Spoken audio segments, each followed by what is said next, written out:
Hello बच्चों, let's read the question.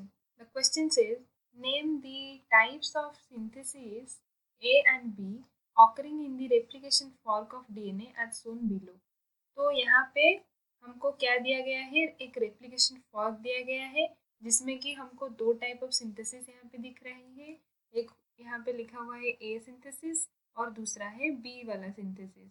तो यहाँ पे हमको देखना है कि ये जो ए सिंथेसिस है ये कौन से टाइप में आते हैं और बी सिंथेसिस कौन से टाइप में आते हैं। तो यहाँ पे हमारा की कंसेप्ट क्या हो जाएगा, हमारा की कंसेप्ट हो जाएगा रेप्लिकेशन फॉर्क और डीएनए रेप्लिकेशन।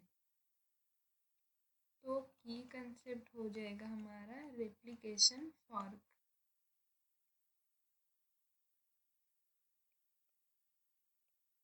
तो हमारा जो डीएनए होता है हम सबको पता है कि उसका दो स्ट्रैंड होते हैं।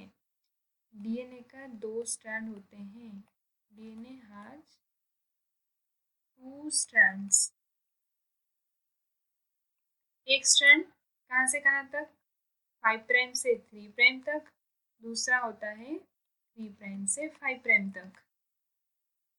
तो जब हमारा क्या होता है, डीएनए रेप्लिकेशन होता है, तो डीएनए रेप्लिकेशन में हमारा दो स्ट्रैंड फॉर्मेशन होता है। During DNA replication, during DNA replication two types of strands are formed.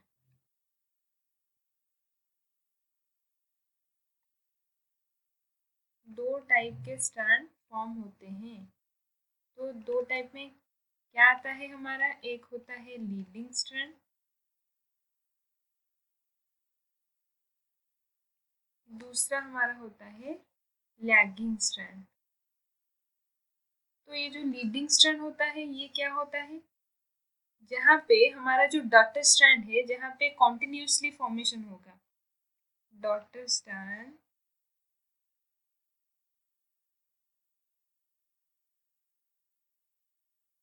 Form continuously, वहाँ पे हम इसको बोलेंगे लीडिंग स्ट्रैंड। और लैगिंग स्ट्रैंड हम किसको बोलेंगे, जहाँ पे डॉटर स्ट्रैंड डिसकंटिन्यूसली फॉर्मेशन होगा। डॉटर स्ट्रैंड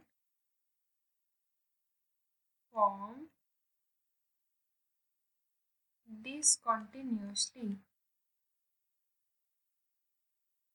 तो हमारा डीएनए का जो डॉटर स्ट्रैंड सिंथेसिस होता है, एक होता है लीडिंग स्ट्रैंड, दूसरा होता है लैगिंग स्ट्रैंड। तो अगर हम यहाँ पे पिक्चर में देखें तो हमारा यहाँ पे जो 5 प्राइम से ये वाला जो डॉटर स्ट्रैंड है ये क्या हुआ है, कॉन्टिन्यूसली फॉर्मेशन हुआ है। ये कॉन्टिन्यूस फॉर्मेशन हमको दिख रही है। और ये वाला हमको कैसा दिख रही है, डिसकंटिन्यूस, डिसकंटिन्यूस।